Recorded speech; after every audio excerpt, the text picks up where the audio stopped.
Fais attention, tu vas te cogner. Non, c'est bon. Elle est bien la contre-franche. Ah oui, c'est bien, hein. Vogel, je commence.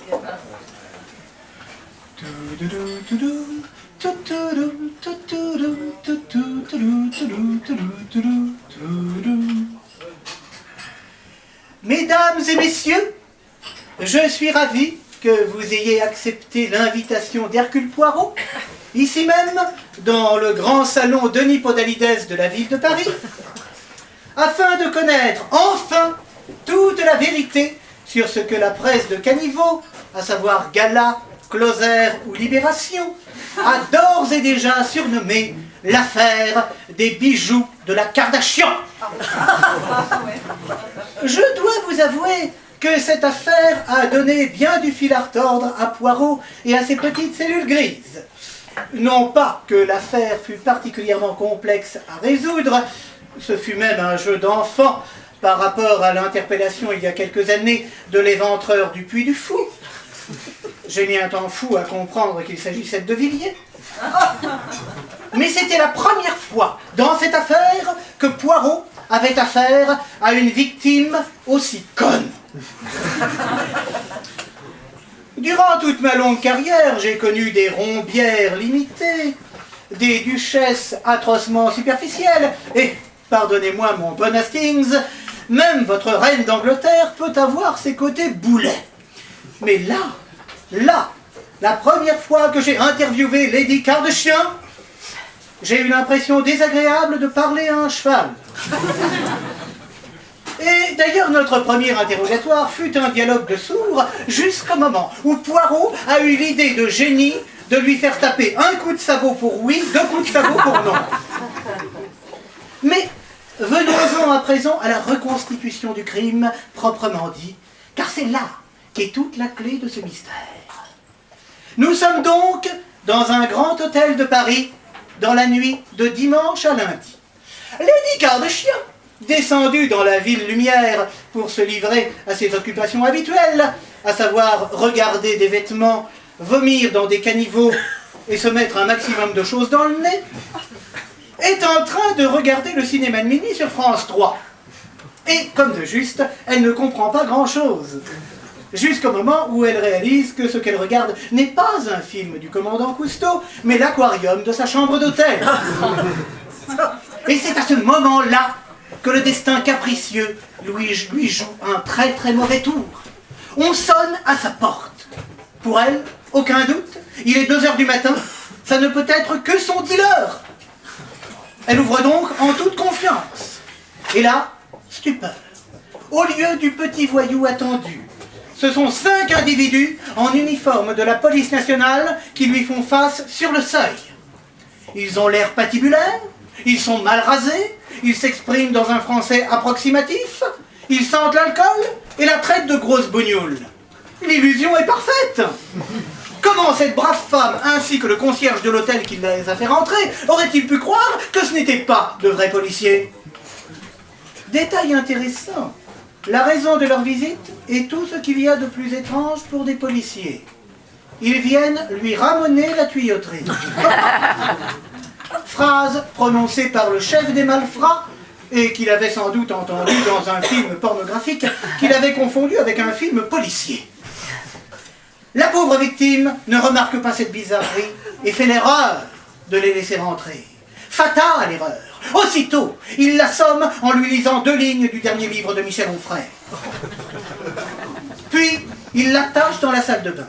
J'insiste sur ce point, il est important, il l'attache dans la salle de bain. Il fouille alors tout l'appartement et repartent avec l'équivalent de 10 millions d'euros de bijoux et 2 guppies kidnappés dans l'aquarium. Ce détail m'a également troublé. Le tout en laissant Lady Kardashian seule, désespérée et entièrement habillée dans la salle de bain. Le lendemain matin, ce brave inspecteur Japp, couché inspecteur, une fois arrivé sur les lieux, a eu tôt fait de trouver son coupable. Le propre garde du corps de la star, Jean-Michel Popardin, aux origines tunisiennes évidentes, qui était, fort curieusement, sorti, juste à ce moment-là, juste au moment du crime, chercher un café latte au Starbucks le plus proche. Alibi bien fragile, qui laissait ainsi le champ libre aux malfrats. Un coupable idéal pour tous, évidemment. Sauf pour Poirot. Poirot le gourmet, qui sait bien que le parfum du café latte de chez Starbucks est un attractif plus puissant que tous les phéromones de la planète, et qu'il suffisait de laisser traîner un vieux gobelet de ce breuvage, justement, dans la poubelle emplaquée hors de l'accueil de l'hôtel, pour insister le pauvre homme à courir s'en acheter un, laissant sa patronne seule, et devenant ainsi le bouc émissaire idéal pour la grande joie du vrai coupable. Mais alors, si c'est pas lui, le coupable, alors c'est qui? J'y viens, Lady Pécresse. Pour monter ce stratagème, il fallait connaître particulièrement bien l'accueil de l'hôtel pour positionner le gobelet. Mais, je vous l'ai dit, bien d'autres choses m'ont troublé.